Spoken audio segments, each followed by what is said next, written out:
Elle savait que si jamais quelqu'un parlait, il la tuerait. Eh bien, quelqu'un a parlé. Il brutalisait ses enfants. Il se servait du satanisme pour exercer un contrôle. Ils vont t'obéir et ils vont te craindre. J'ai vu le prêtre ouvrir la porte, puis je suis parti. On n'a plus jamais revu Karen Marsden après ça.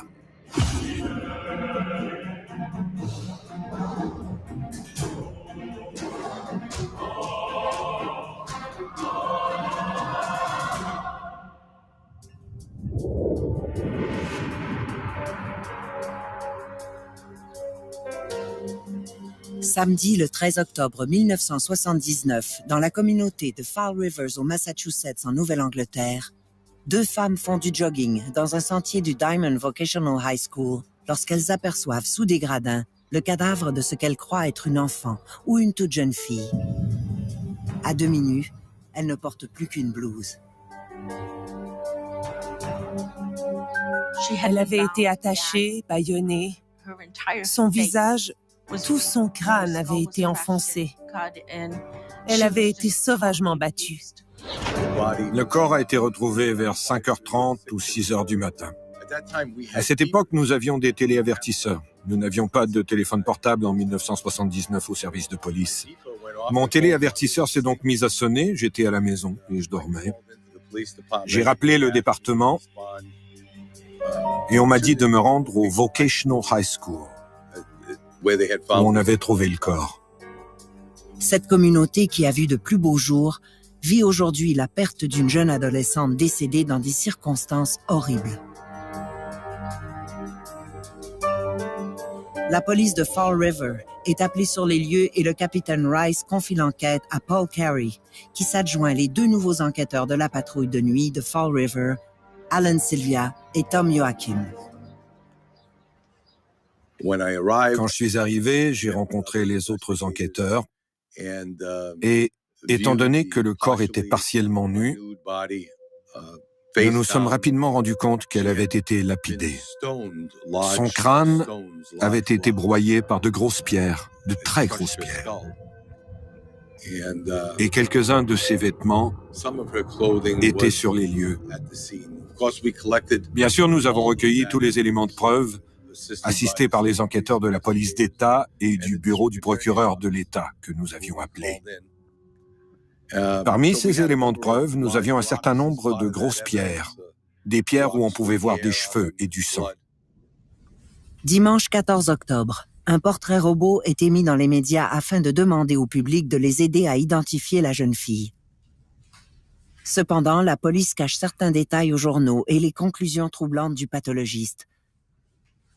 Le meurtre a probablement été commis par plusieurs assaillants et les évidences suggèrent un crime rituel. Le lendemain, nous avons été en mesure d'identifier le corps comme étant celui de Doreen Lévesque, de New Bedford au Massachusetts. Sans possibilité d'emploi, Doreen Lévesque s'était tournée vers la prostitution et travaillait dans le district des environs de la rue Bedford. Tout cela pour terminer sa vie sous les gradins d'un terrain scolaire sans que personne ne sache pourquoi. Doreen Lévesque n'avait que 17 ans.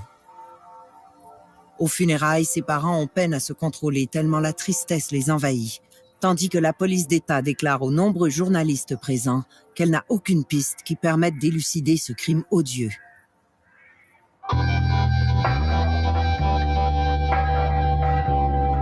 En 1979, au moment de la découverte du corps de Doreen, la communauté de Fall River compte moins de 100 000 habitants et a graduellement perdu les grandes entreprises qui faisaient tourner l'économie de la ville, plongeant ainsi dans le chômage et le désespoir une partie importante de sa population. À cause des difficultés que la région connaissait à cette époque, il y avait eu plusieurs fermetures d'entreprises. Des commerces étaient déménagés plus au sud ou avaient fermé. Les gens cherchaient du travail. Et c'est un des facteurs qui a poussé certaines jeunes femmes à se prostituer pour avoir un revenu. Pour elles, c'était la seule manière de faire de l'argent. À défaut d'accès à un petit boulot mal payé, Elles se résignaient à se prostituer.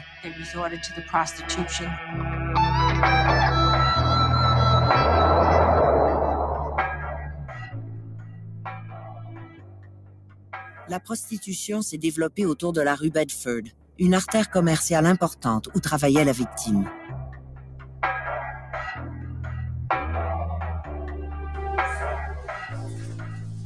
Les jeunes enquêteurs de la patrouille de nuit de Fall River, Alan Sylvia et Tom Joachim, n'ont aucun mobile évident pour débuter leur enquête.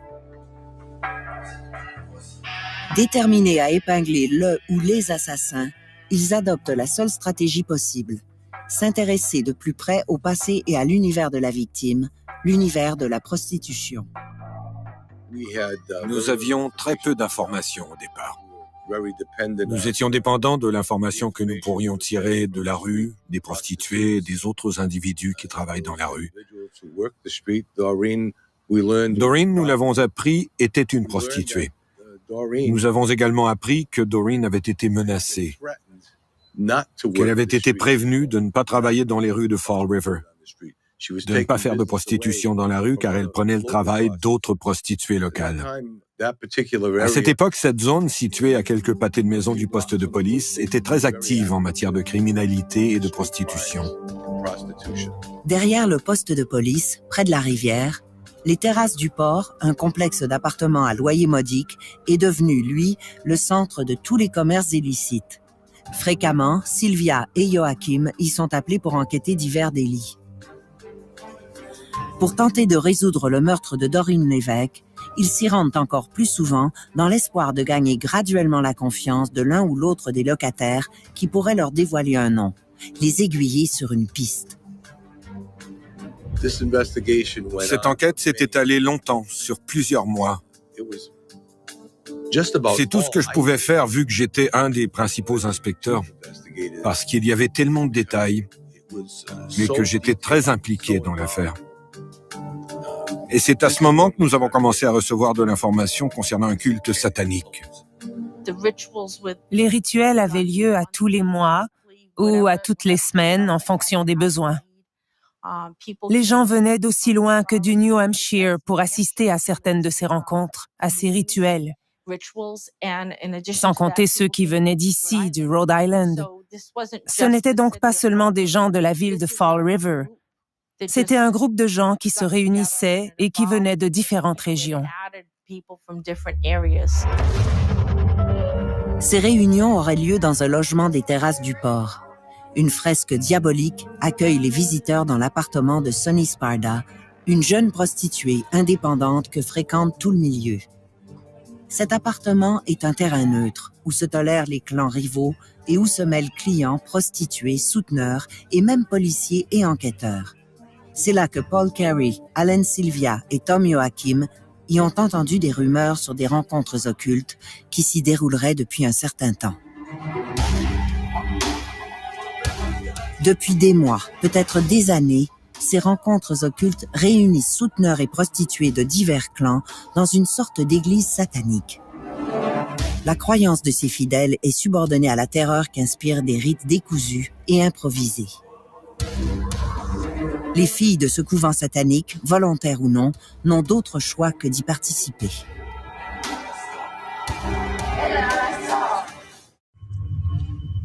Deux jeunes femmes ont découvert le corps de Doreen Lévesque, une jeune prostituée apparemment victime d'un meurtre rituel. Les enquêteurs de la patrouille de nuit de Fall River, Sylvia et Joachim, n'ont pour piste qu'une rumeur de réunions occultes qui se tiendraient dans l'appartement d'une certaine Sonny Sparda. Alors nous avons commencé à entendre de plus en plus de choses concernant des cultes sataniques.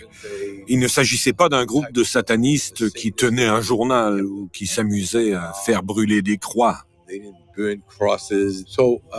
fur et à mesure que nous avons commencé à en savoir un peu plus sur la manière dont le satanisme était utilisé, sur la manière dont le culte était utilisé, qui étaient les participants, surtout à l'époque du meurtre de Doreen Lévesque,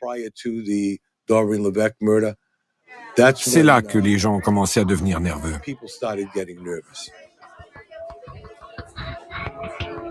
Cette rumeur de rituel macabre, de réunion satanique est finalement confirmée à Sylvia un soir de novembre par Karen Marsden, une magnifique prostituée en visite dans l'appartement de Sparda ce soir-là. Si jamais vous êtes curieux, demandez à Sonny la date de la prochaine réunion. Beaucoup de gens seront là. Carl Drew sera là. C'est quelque chose à voir de ses yeux, particulièrement si vous êtes vraiment un policier. Ils avaient développé un culte, une ambiance de culte satanique pour les gens qui travaillent dans la rue, pour leur faire peur, une manœuvre d'intimidation. Alors quand ils se servaient des mots « le culte va t'avoir » ou « Carl Drew », le type qui semblait mener ce culte à l'époque, l'idée de ces gens qui contrôlaient la prostitution de rue à l'époque était de maintenir les troupes en ordre, de les intimider de manière à ce que les autres ne viennent pas travailler dans le quartier et qu'ils puissent en garder le monopole. Sylvia et Joachim ont au bout de 2 mois à peine quelques noms. Karen Marsden, Robin Murphy et le nom du souteneur de Doreen Levesque, Carl Drew. Au moment des faits, quand la jeune femme a été assassinée, le principal suspect était Carl Drew. Carl Drew était un souteneur connu à Fall River et qui opérait dans le quartier connu sous le nom de Combat Zone, au bar Quai 14 de Fall River. En filière, la seule affaire qui le concerne est un cas suspect qui n'a abouti à aucune accusation, un événement qui remonte à une tempête de février 1978. Apparemment, il s'était rendu au Quai 14 un soir. Il était en contrôle. Il avait une entente à l'effet que quiconque se présentait au Quai 14, c'est lui qui en aurait le contrôle. Aussi voulait-il toujours être à l'heure pour faire son travail de souteneur. Ce jour-là, croyant être le premier souteneur à s'y présenter, Carl Drew arrive au bar Quai 14, situé pratiquement en face du poste de police de Fall River. Ce jour-là, un inconnu occupe déjà sa table habituelle. Il y avait déjà un homme au bar à ce moment-là. Et il était là à titre de client. Il cherchait une fille.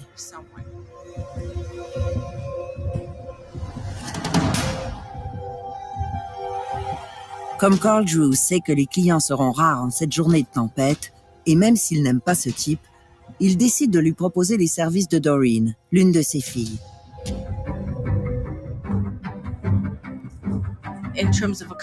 Au cours de la conversation entre lui et Carl lui a proposé de rencontrer la prostituée. Ils se sont entendus sur un prix et ils ont quitté le building pour se rendre un peu plus loin dans un autre bâtiment. Pendant qu'ils se dirigeaient vers cet autre bâtiment, l'homme est devenu agressif. Et la relation entre Carl et lui n'était plus franchement amicale. Carl a présenté l'homme, le client, à la prostituée, qui était Doreen Levesque. Comme le gaillard est grand et gros et que Drew s'en méfie, il l'avertit. C'est comme dans un magasin. Tu le brises, tu le payes. Puis Drew quitte disant à Doreen de venir le rejoindre au Quai 14 quand elle aura terminé.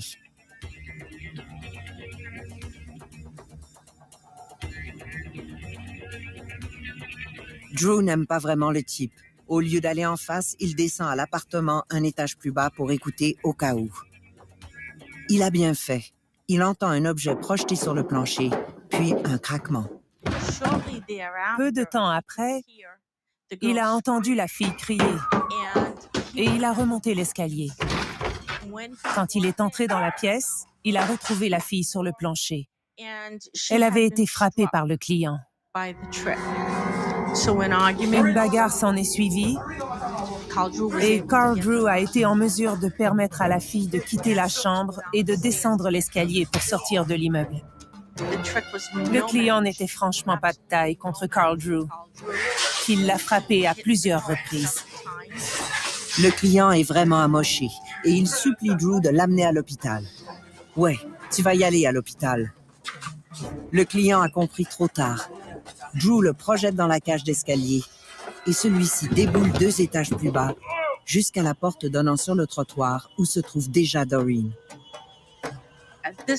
À ce moment, le hasard a voulu que des policiers en patrouille passent par là et ils se sont arrêtés pour voir ce qui se passait. Pour faire une histoire courte, Doreen a été mise sous arrêt, menottée et placée dans la voiture de patrouille.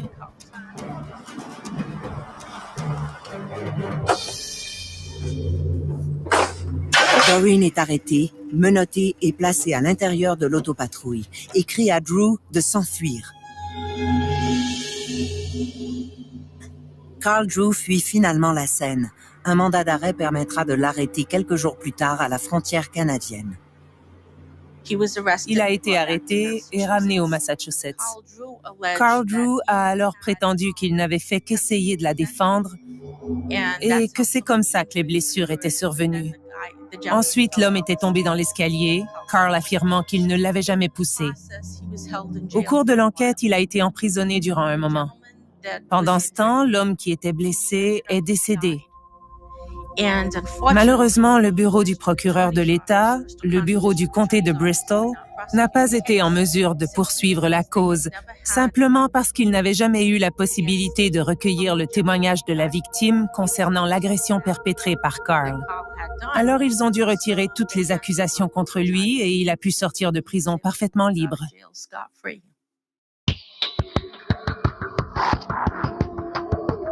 Un soir, dans l'appartement de Sonny Sparda, la jeune prostituée Karen Marsden suggère à l'enquêteur Alan Sylvia de s'intéresser à son souteneur, un dénommé Carl Drew, soupçonné d'avoir battu à mort le client de l'une de ses filles.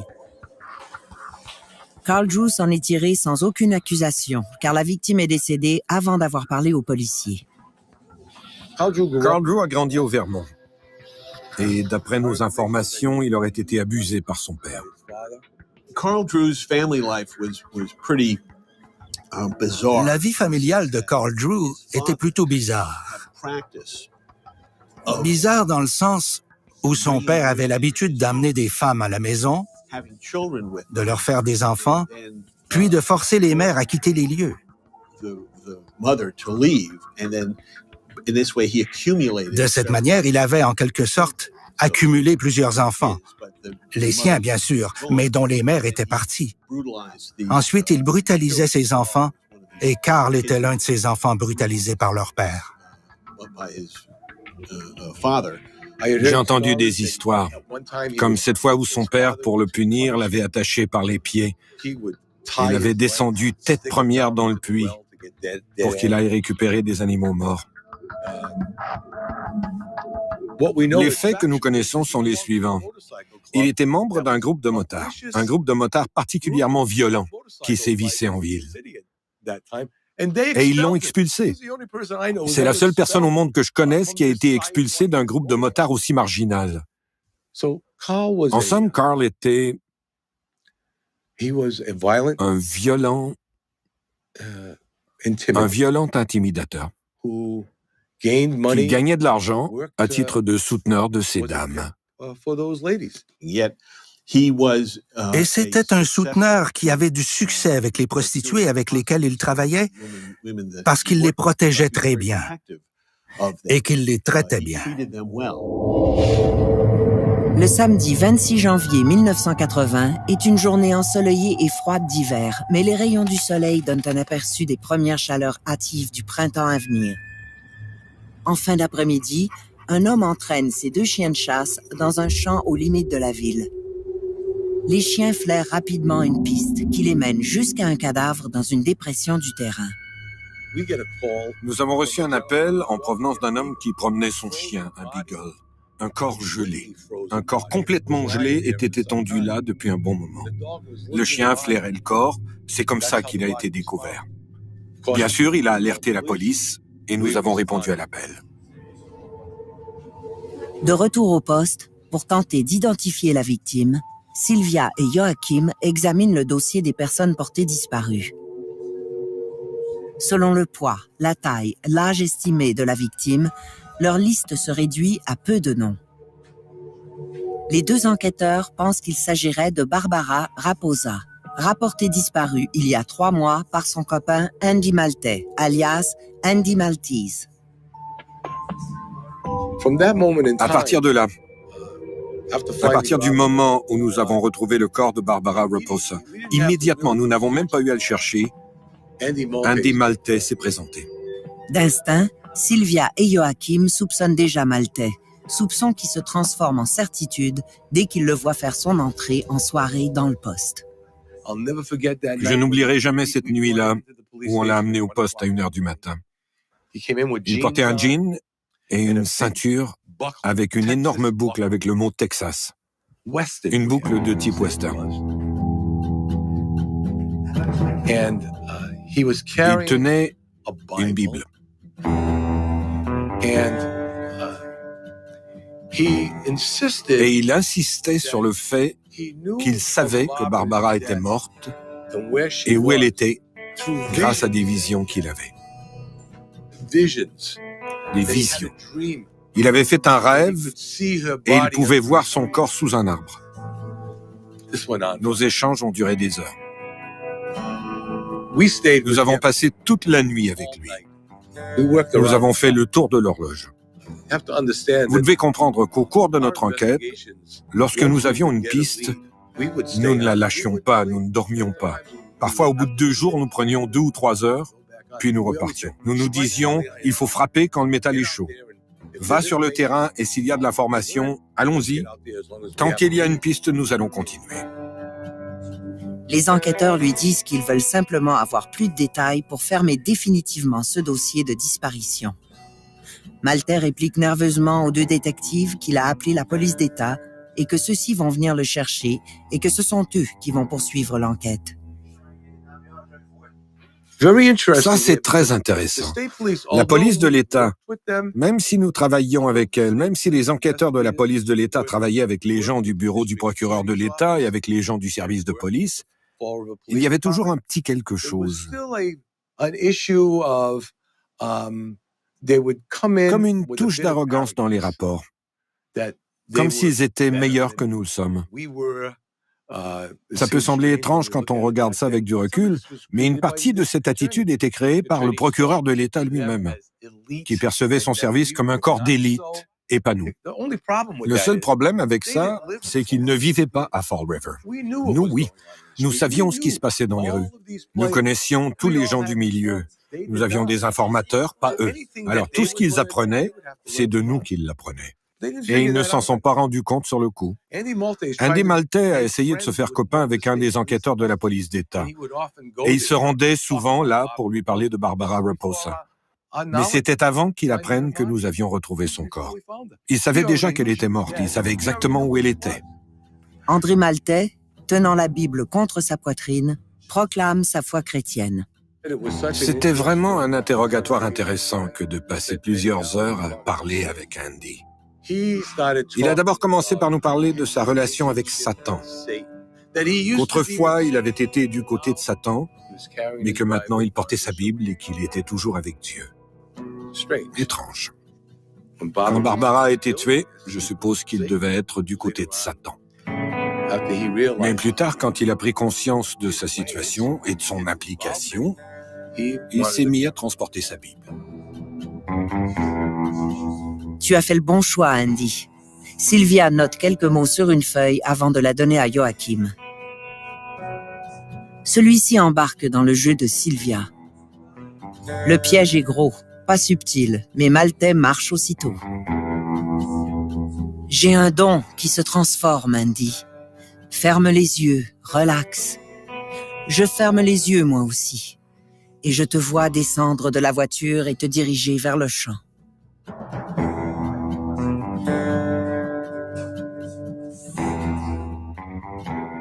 Nous fermions les yeux tous deux et je lui demandais de me donner sa vision du lieu où se trouvait le corps, de me donner des détails de la scène de crime. Et il continuait à le faire. Joachim, qui a compris le jeu, lance à Sylvia « Tu triches, Alan. Tu l'aides trop avec tes pouvoirs. Laisse Andy utiliser ses pouvoirs de vision. » Barbara Raposa était amie avec Robin, amie avec Andy Maltais. Barbara Raposa avait fini par apprendre ce qui s'était passé avec Doreen Lévesque. À cause de ce qu'elle savait, Barbara Raposa était dans la voiture avec Robin Murphy et Andy Maltais. Et ils se sont rendus dans une zone boisée, non loin de Stevens Street, ici à Fall River. Ils ont arrêté l'auto. Nous avons appris que Robin était sortie de la voiture pendant ce temps et qu'elle s'était rendue au coffre pour chercher ce que Andy Maltais appelait le sac de jouets sexuels qu'elle devait utiliser sur le siège arrière de l'auto avec Barbara Raposa. Robin était lesbienne. Elle a été sur le siège arrière durant un moment. C'est une information que nous tenons du témoignage d'Andy Maltais. Andy Maltais était sur le siège avant de la voiture et regardait l'activité sexuelle qui se déroulait derrière. Andy Maltais nous a dit que Robin Murphy et Barbara s'étaient mises à se battre et qu'elles étaient sorties de la voiture durant un moment. Il raconte qu'elles ont eu une relation sexuelle derrière la voiture, même si la température était autour de moins 18 degrés. Robin est revenu à la voiture sans Barbara et a dit à Andy de démarrer. Andy affirme qu'il n'a posé aucune question et qu'il est reparti. Le lendemain, Andy Maltais accompagne les détectives sur le lieu du meurtre. Le lendemain, Andy nous a amenés sur le site où le corps de Barbara avait été retrouvé. Barbara était déjà à la morgue, où nous avions planifié procéder à son autopsie. Andy nous a amenés au bout du chemin. Et il s'est mis à dire, dans mon rêve, le corps est ici. Il doit être ici. Dans mon rêve, j'ai vu cet arbre. Dans mon rêve. Jamais il n'a voulu admettre qu'il était sur les lieux. Bien sûr, plus tard, il l'a fait. Plus tard, il a admis qu'il y était. Mais il a fait tout en son pouvoir pour ne pas impliquer Robin. Pour éviter d'avoir à dire qu'il l'avait vu poser un geste de nature criminelle contre Barbara. Il ne voulait pas l'impliquer. Il était terrorisé par Robin comme beaucoup d'autres l'étaient. Le 26 janvier 1980, enquêteurs et policiers sont appelés sur une nouvelle scène de crime. Barbara Raposa, une autre prostituée de Fall River, a également été lapidée. Son copain, Andy Maltais, qui avait rapporté sa disparition aux autorités, est formellement accusé du meurtre. Compte tenu du type de blessure sur ce second cadavre, Sylvia et Joachim considèrent de plus en plus l'hypothèse que le satanisme relierait les meurtres de Doreen Lévesque et de Barbara Raposa et que les jeunes femmes auraient été toutes deux victimes d'un sacrifice rituel. On n'a jamais vraiment pu identifier un groupe sataniste organisé, un culte qui était réel. Ce sont des rituels qu'ils s'étaient créés, qui avaient leurs propres règles, qu'ils avaient développées eux-mêmes. Et c'est à ce moment que nous avons commencé à recueillir davantage d'informations sur Robin Murphy, Carl Drew, Carol Fletcher, Karen Marsden. Suite à un appel de Carol Fletcher à Alan Sylvia mercredi 30 janvier 1980, une rencontre est organisée dans un lieu secret entre elle, Sylvia et Karen Marsden, une amie qu'elle a réussi à convaincre de se confier aux détectives, car elle en sait beaucoup sur le meurtre de Barbara Raposa. Mais celle-ci, ayant tellement peur de représailles, n'aurait jamais mis les pieds dans un poste de police. L'idée était d'amener Karen à me parler en toute confiance. Me parler sans ses amis et loin de tous ces individus par qui elle était terrifiée. Lors de cette rencontre, Karen m'est apparue si terrorisée qu'elle en pleurait. Elle avait peur car elle savait que si jamais quelqu'un parlait, on la tuerait. Eh bien, quelqu'un a parlé. Les gens qui l'avaient amenée à la maison ont été les mêmes à se rendre chez Robin pour lui dire qu'elle était en train de parler. Robin Murphy, qui faisait en quelque sorte compétition à Carl Drew pour le territoire près du quai 14, était d'une violence extrême. Plusieurs de ces jeunes femmes qui faisaient la rue étaient toutes jeunes. Robin, à l'époque, n'avait que 18 ans et elle n'en avait que 17 quand elle faisait le trottoir. Je l'ai vue se battre comme un homme. Je l'ai vue donner un coup de poing à un gaillard et l'étendre raide. Alors elles avaient peur de Robin. Et elles étaient vraiment terrorisées par Carl Drew. Alan Sylvia réussit à mettre Karen en confiance.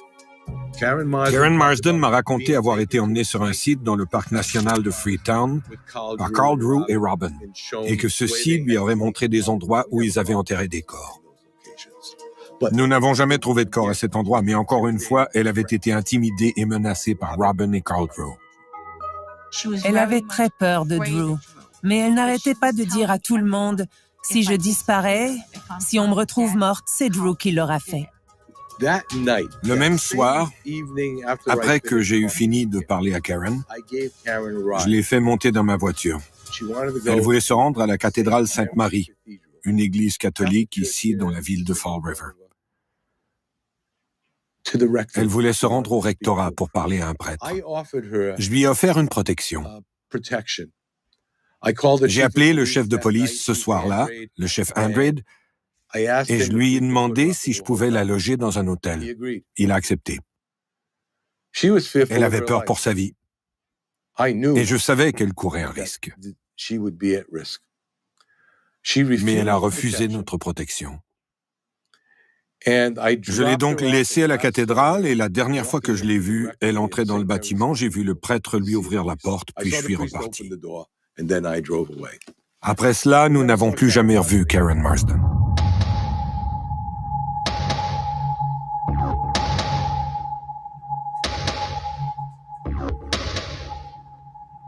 Le samedi 9 février 1980, au lendemain de la mise en accusation d'Andy Maltais, 2 semaines jour pour jour après la découverte de la dépouille de Barbara Raposa, Robin Murphy, manipulatrice et toujours plus en contrôle que n'importe quelle fille faisant le trottoir à Fall River, appelle au poste de police et demande à parler à l'enquêteur-chef Paul Carey. Le répartiteur transfère son appel. Hello, Paul Carey speaking. Elle semble hystérique et dit avoir peur. Elle déclare qu'elle était là quand Andy Maltais a tué Raposa. Elle raconte sa soirée du 7 novembre 1979. Cette soirée-là, vers minuit, Andy Maltais est venu la prendre en voiture avant d'aller chercher Barbara, qui l'attendait au Sambo's. Arrivé au Sambo's, Maltais a demandé à Robin de laisser sa place à Barbara. Rapidement, une altercation éclate entre les deux filles.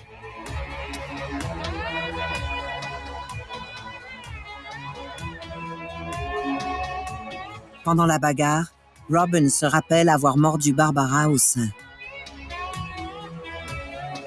Finalement, Andy Maltais arrête la voiture, ouvre la porte et sort de force Barbara pour la séparer de Robin.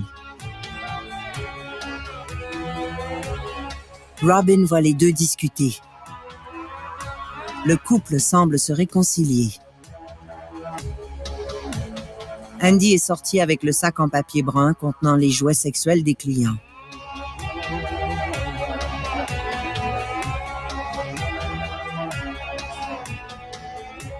Robin voit le couple faire l'amour sur le manteau que Barbara a déposé sur le sol. Puis elle remarque que Barbara semble avoir les poignets attachés et les bras au-dessus de la tête. Elle entend une engueulade. Elle est sidérée quand elle voit Andy Maltais frapper Barbara avec une grosse pierre. Elle raconte qu'elle a vu Andy Maltais laisser là Barbara, inconsciente sur le sol, et revenir à la voiture. Une fois au volant, il quitte sans dire un mot. Robin Murphy n'osera pas poser de questions.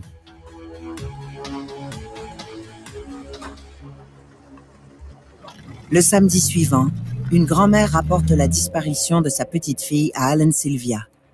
Il s'agit de Karen Marsden, la jeune prostituée que l'enquêteur a laissée sur le parvis de l'église.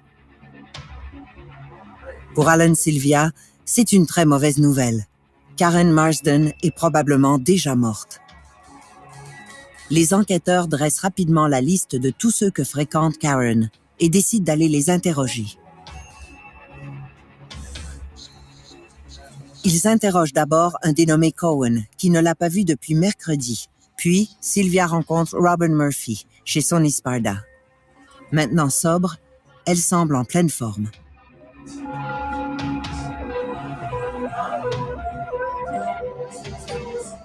Elle affirme qu'elle n'a pas vu Karen depuis vendredi et est surprise d'apprendre qu'elle aurait disparu. Sylvia insiste, mais Robin maintient qu'elle ne l'a pas vue et qu'elle n'a pas entendu parler d'elle. Elle est probablement morte. Sylvia est surprise de la remarque. Il y a un instant, tu ne savais pas qu'elle était disparue. Et maintenant, tu nous apprends qu'elle est morte? Ce n'est pas son genre de disparaître. Sylvia remarque que Robin cache nerveusement la bague qu'elle porte au doigt.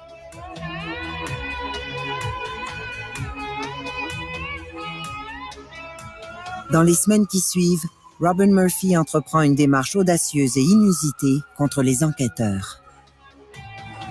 Robin Murphy, que nous savions être un élément clé dans cette affaire, a eu l'intelligence de se rendre au bureau du procureur de l'État pour le convaincre que nous, le département des enquêtes de la police locale, nous la harcelions. Et il l'a cru. Alors le procureur de l'État, Ron Peña à l'époque, l'a envoyé, elle et sa maîtresse, une jeune femme nommée Cookie, au Texas, afin de l'éloigner de nous parce qu'elle prétendait que nous la surveillions, que nous la suivions. Sans blague, c'était notre boulot. Nous essayions de trouver de l'information. Le matin du 13 avril, le crâne de Karen Marsden est retrouvé dans un boisé près de Devil Pond. Nous avons retrouvé des dents, quelques bijoux et des cheveux, éparpillés dans un cercle de 2000 de rayon, ce qui nous a permis de comprendre qu'elle avait été battue, traînée et agressée sur toute cette surface, jusqu'à ce qu'ils finissent par la tuer. Ensuite, ils lui ont coupé la tête, puis l'ont bottée dans les bois comme un ballon de soccer. Ils n'ont même pas pu la retrouver eux-mêmes. Pourtant, il est clair qu'ils ne voulaient pas qu'on retrouve le corps. Nous avons pu identifier son crâne grâce au dossier dentaire de l'hôpital Sainte-Anne. C'est le FBI qui nous a assistés et nous a permis de l'identifier. Suite à la découverte du crâne, Robin Murphy, toujours au Texas, grâce au procureur Ron Peña, téléphone régulièrement à Sonny Sparda. Mais Sonny l'a révélé à Alan Sylvia et celui-ci obtient l'autorisation d'enregistrer ses conversations. Dans l'une d'elles, Robin avoue les meurtres. Le procureur est stupéfait d'apprendre cette nouvelle. Il a été choqué d'apprendre que Robin avait avoué les meurtres lors d'une conversation téléphonique avec Sonny Sparda, qui était dans son appartement aux terrasses du port et qui m'avait donné la permission d'enregistrer. Elle a avoué avoir tué Karen Marsden, avoir tué Barbara Raposa et tué Doreen Lévesque. Et cela a été suffisant pour déposer notre rapport au bureau du procureur de l'État pour la faire revenir du Texas et l'accuser. Pour les enquêteurs de Fall Rivers, les prostituées Doreen Lévesque, Barbara Raposa et Karen Marsden ont été victimes de meurtres rituels. Alan Sylvia a réussi à intercepter une conversation durant laquelle Robin Murphy s'incrimine elle-même. Sous la pression, Robin Murphy décide de conclure une entente avec le procureur. Bien sûr, durant son incarcération, Robin a essayé de faire baisser la pression en essayant de conclure une entente. Et le procureur de l'État a marché encore une fois. Elle va impliquer Carl Drew dans tous les homicides. Elle raconte d'abord que le meurtre de Doreen Lévesque était bien un sacrifice rituel.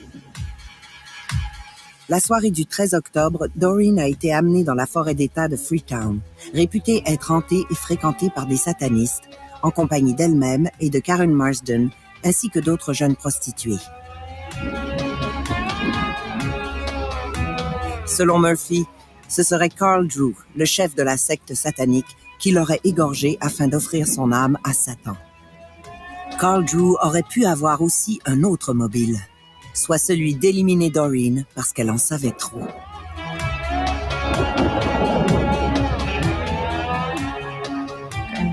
Bien sûr, si on se réfère à cette histoire, elle était le seul témoin du meurtre perpétré par Carl Drew sur le client. Ce rituel cruel aurait eu pour but d'asseoir davantage son autorité sur ses autres prostituées. C'était son personnage. Car si vous êtes en contrôle, tout le monde va vous écouter. Ils vont vous obéir. Ils vont avoir peur de vous. Ils vont faire tout ce dont vous avez besoin. Concernant le meurtre de Karen Marsden, Robin Murphy avoue que Karen était révulsée et dégoûtée par la violence du meurtre rituel de Doreen et elle souhaitait se libérer de l'influence de la secte. Il craignait tellement que Karen ne parle. Parce que Karen était vraiment troublée par... C'est ce que je crois, par le meurtre de Doreen Lévesque. Robin Murphy raconte aussi que le 8 février 1980, elle a amené Karen dans un boisé de Westport en compagnie de Carl Drew.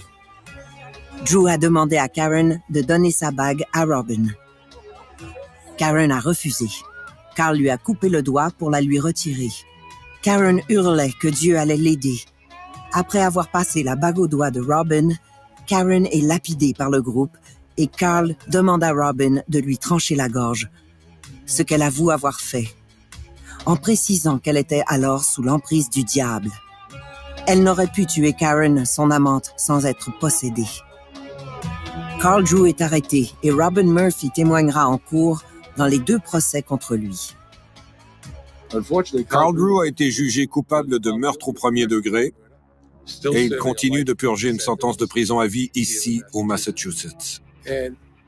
Robin a témoigné contre Carl Drew. Et à cause de cela, elle a reçu une sentence moindre.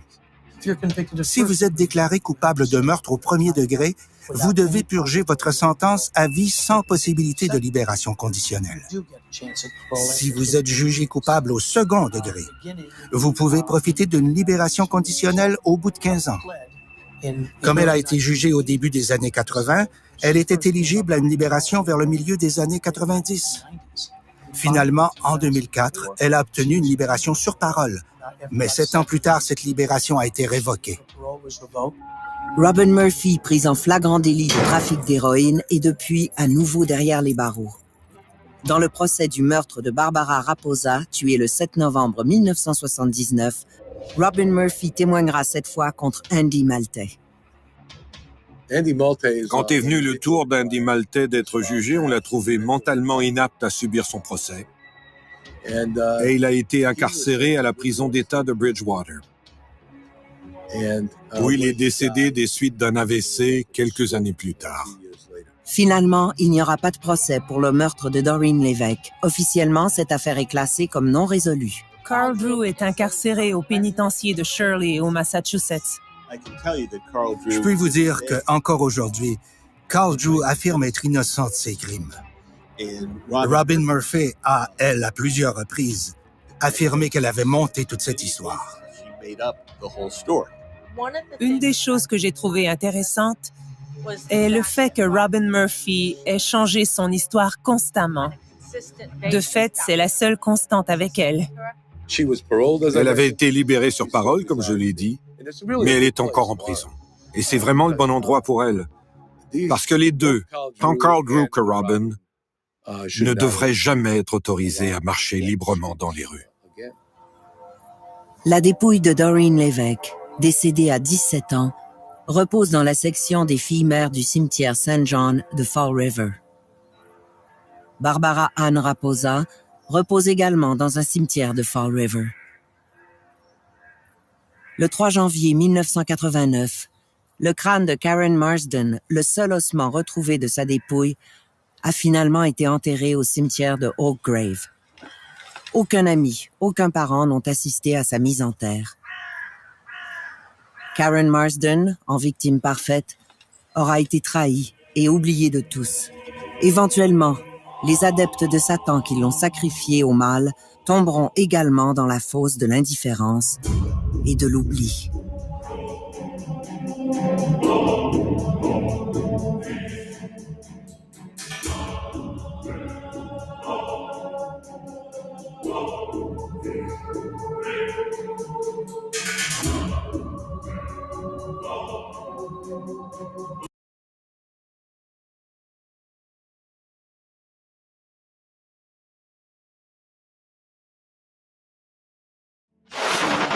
Il avait tué un chat, ouvert son crâne